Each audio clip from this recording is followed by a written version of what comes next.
Bonjour à tous, un tirage aujourd'hui, tirage flash avec l'oracle de la Terre sacrée.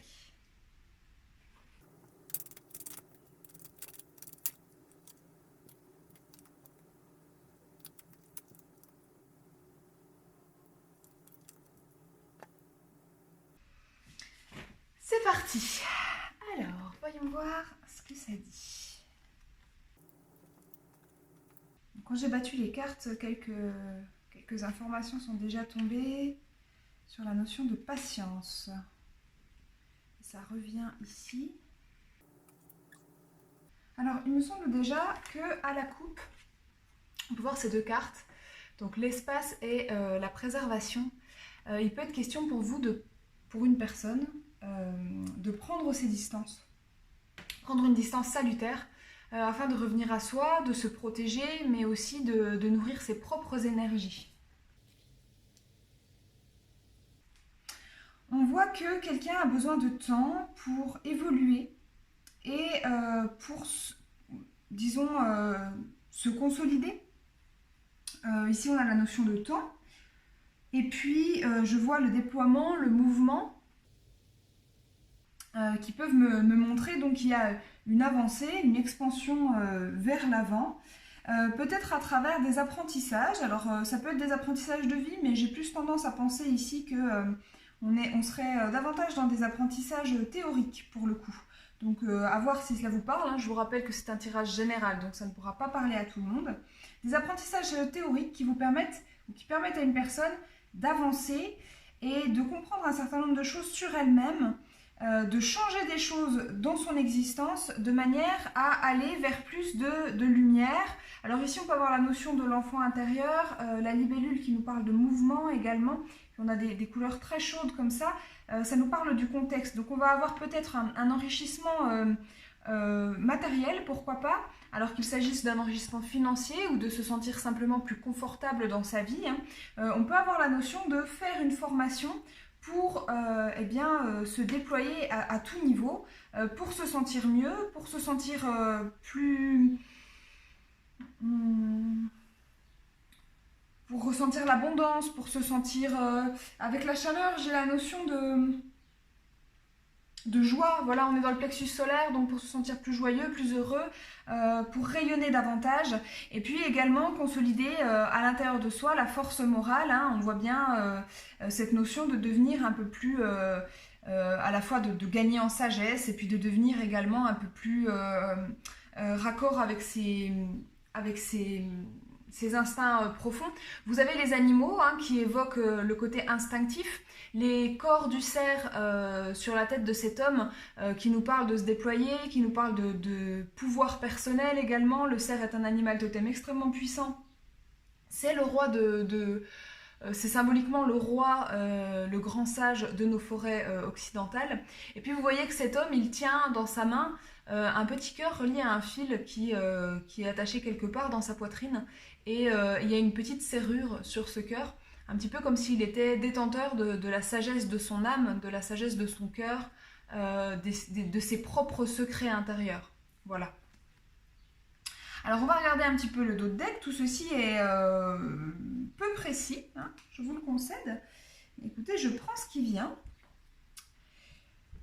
Alors, de nouveau, on a la notion d'apprentissage avec la spécialisation. Je pense vraiment que ça parle de quelqu'un qui fait une formation, peut-être une formation professionnelle, qui avance en compétences dans un domaine bien précis, qui va chercher à affiner ses compétences, à aller vers quelque chose de bien spécifique. Donc c'est très intéressant. Et on a aussi cette notion de mise à distance. C'est vrai que j'en avais parlé tout à l'heure. Alors, peut-être est-il question... Alors, j'ai peut-être deux interprétations possibles qui me viennent. Ouais, là, on a quand même quelque chose d'assez sentimental. Ok. Je vois quelque chose quand même... Ah oui, c'est sentimental, il n'y a pas de doute. Alors, attendez, je vais regarder un petit peu tout ça. Je pense qu'il peut être question pour une personne qui ne se sent pas très à l'aise matériellement, ou qui, en tout cas, arrive dans un moment de sa vie où... je sais pas, on plafonne dans le professionnel, où on s'ennuie, où il y a un certain nombre d'obstacles qui nous empêchent de nous épanouir dans le professionnel. On a eu peut-être des revers dont on a un petit peu de mal à revenir. Je pense notamment à, je sais pas, on a pu se séparer et du coup il y a eu déménagement et peut-être qu'on a du mal à reprendre pied dans un quotidien et un environnement de vie riche. Il y a des choses à reconstruire en tout cas autour de soi. Donc on a cette notion-là et puis on a la notion d'une attente de l'amour. Alors, est-ce qu'il y a déjà une personne dans le collimateur de cet individu dont je parle? J'aurais tendance à dire que... Non, j'aurais tendance à dire que non. Il n'y a peut-être pas quelqu'un en particulier dans le cœur de cette personne, mais en tout cas, il y a un vrai désir d'amour, un vrai désir d'accomplissement. Et ce qui vous est dit ici, finalement, dans cet oracle, c'est que c'est un petit peu chaque chose en son temps, qu'il va falloir faire preuve de patience et qu'on ne pourra pas tout développer et tout déployer. En tout cas, on ne pourra pas déployer tous les aspects de sa vie en même temps. On pourrait être... Alors, c'est intéressant parce qu'on est dans une nouvelle lune en taureau. Et la nouvelle lune en taureau nous apporte des énergies de stabilité, de patience, de tempérance dans les énergies un petit peu fortes qu'on peut avoir quelquefois, en tout cas pour certains signes. Là, c'est un petit peu comme si c'était l'énergie du taureau qui nous parlait. On ne pourra pas tout faire en même temps, il va falloir prendre son temps, il va falloir y aller pas à pas. Hein. Et puis, l'amour, ça viendra une fois qu'on se sentira suffisamment solide sur ses appuis. L'énergie du taureau, pour les personnes qui sont taureaux, elles ont parmi leurs caractéristiques attachées à leur signe astrologique, elles ont notamment la notion d'avoir besoin de se sentir en sécurité dans sa vie matérielle pour pouvoir s'épanouir sur les autres plans. Ça ne veut pas dire qu'on est matérialiste, mais ça veut simplement dire qu'au niveau des émotions, on a besoin de cet espace de sécurité pour travailler sur soi, etc. C'est plus un besoin, c'est moins un besoin matériel à proprement parler qu'un besoin de calme et de cette bulle, de ce cocon dans lequel on va se sentir bien. J'en profite pour dire que si vous êtes dans cette situation, vous ne vous sentez pas en sécurité ou que, en tout cas matériellement, vous ne vous sentez pas confortable, ne pensez pas qu'il faille nécessairement attendre une abondance financière pour vous sentir mieux dans votre quotidien. Il y a plein de choses à faire qui vous permettent de vous sentir mieux à ce niveau-là. Vous pouvez tout à fait changer de place les meubles en travaillant sur des énergies... sur des techniques, des méthodes comme le Feng Shui par exemple, qui peuvent vous permettre de vous sentir mieux. Ajoutez juste une ou deux petites illustrations à vos murs pour apporter des énergies positives, des plantes, des choses voilà, qui ne coûtent pas beaucoup d'argent, qu'on peut même avoir par, si vous avez un talent, ou si vous avez des amis qui ont du talent, ou si vous avez des amis qui font des boutures de plantes, voilà. Il suffit de quelques petites... astuces pour se sentir un petit peu mieux chez soi, pour se sentir plus confortable. Investir un appartement, c'est aussi y mettre ses énergies. Vous pouvez purifier l'appartement, il y a plein de solutions qui vous permettent, sans être forcément financièrement très à l'aise, de vous sentir mieux dans votre quotidien. C'est le message qui me venait à l'instant. Donc cette personne-là, en fait, ce qu'on lui dit, c'est que afin de se sentir bien et de pouvoir s'aligner et d'être cohérent et d'avoir la possibilité d'aller vers cet amour dont elle rêve, cette personne, elle va devoir d'abord travailler sur l'aspect matériel et notamment peut-être terminer une formation, un parcours de formation, une reconversion professionnelle, se spécialiser, trouver des connaissances et des compétences qui vont lui permettre de se déployer, voilà, de s'épanouir. Il peut être question de sortir aussi de certains schémas répétitifs justement par l'apprentissage. Quelquefois on s'enferme dans un quotidien et on n'en voit pas l'issue. On peut avoir l'impression que, par exemple dans le professionnel, on peut avoir l'impression de la répétition de la tâche constante, etc.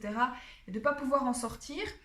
En entamant une formation, que ce soit une formation que vous payez dans une institution ou que ce soit une formation en autodidacte, parce que c'est accessible aujourd'hui grâce à Internet, on fait des miracles. Si vous apprenez en autodidacte, en fait, ça va vous ouvrir des perspectives. Donc, vous penchez sur des apprentissages et voir les domaines qui vous intéressent et comment vous pourriez vous spécialiser peut être intéressant à cet égard et vous permettre de rompre avec des schémas répétitifs et enfermants. Vous allez vous spécialiser et puis grâce à... alors là on me parle notamment de l'influence de formateurs, de l'influence d'un entourage, parce que se former c'est aussi s'entourer de nouvelles personnes, c'est aussi s'entourer de nouveaux discours, recevoir des messages différents, donc on a ces influences-là qui vont permettre de travailler sur soi et de développer une forme de paix intérieure avec la colombe, et puis également une forme d'abondance. Là, on a les couleurs de tous les chakras qui sont représentés, hein. Donc on a un alignement intérieur, on a le sentiment de se sentir mieux à tout niveau. Et ce que je comprends par la suite, c'est que en fait, c'est uniquement à cette condition d'alignement intérieur qu'ensuite vous allez pouvoir combler l'absence affective que vous ressentez actuellement. Alors il faudra la combler avec vous-même, c'est-à-dire que si je m'aligne avec moi-même, si j'apprends, si je me valorise à travers des formations, je vais m'aimer davantage, donc je vais me sentir mieux déjà avec moi-même et fusionner avec moi-même. Mais aussi je vais m'attirer, hein, là on a la carte du magnétisme, je vais m'attirer des énergies beaucoup plus positives et je vais m'attirer ce à quoi j'aspire. Si je vibre l'abondance par un changement de mes énergies, si je fais une formation qui me permet de me sentir mieux dans mes baskets, eh bien je vais pouvoir attirer des choses qui seront également positives. Donc ça c'est la notion de la loi d'attraction, qui est discutable à certains égards, mais qui quand même dans l'ensemble fonctionne. Elle fonctionne par un changement du regard en fait, c'est pas quelque chose de magique, hein. C'est parce que je me sens mieux que j'ouvre mon regard sur de nouvelles opportunités et que donc je vois ces opportunités qui étaient là dès le départ peut-être, mais que j'étais pas capable au départ de voir, de percevoir et vers lesquelles j'étais pas capable d'aller. Ici, il est question de saisir les opportunités, hein, ou en tout cas de voir à quel point la vie nous destine des opportunités favorables. Et puis avec ces deux oiseaux et le magnétisme, hein, on voit bien qu'il peut s'agir en tout cas d'une opportunité amoureuse. Par la suite, hein, on a la carte du cœur qui nous parle d'amour, d'élargir ses perspectives, de voir de nouveaux horizons, avec la couleur jaune qui nous parle de voir des horizons plutôt solaires, des horizons enthousiasmants. Et puis on va pouvoir parler de partenariat, voilà, et de partenariat solide et durable avec cette carte-ci. Voilà. Donc, on a finalement un message qui s'est affiné et qui s'est complété. Je pense qu'il y a un autre message qui cherche à me parvenir, donc je vais réfléchir 30 secondes. On me dit très simplement que vous êtes fortement incité à ne pas perdre espoir, à ne pas vous décourager.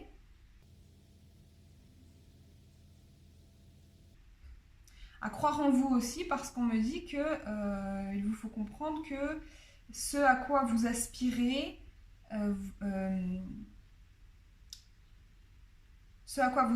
dépend de vous. Là, vous avez en main, on me dit que vous avez en main les cartes, vous avez en main les ressources nécessaires pour y arriver, contrairement à ce que vous pouvez ressentir dans le réel. Voilà, on me dit qu'il ne faut pas que vous ayez peur. Bon, c'est des messages plutôt classiques, mais plutôt, disons, malgré tout, très importants. Voilà les amis, j'espère que cette guidance vous aura plu. Je vais m'arrêter là, il me semble que j'ai fait le tour de ce qu'on cherchait à vous dire à travers ce tableau. Et puis je vous dis à bientôt pour de nouvelles aventures. Bye bye!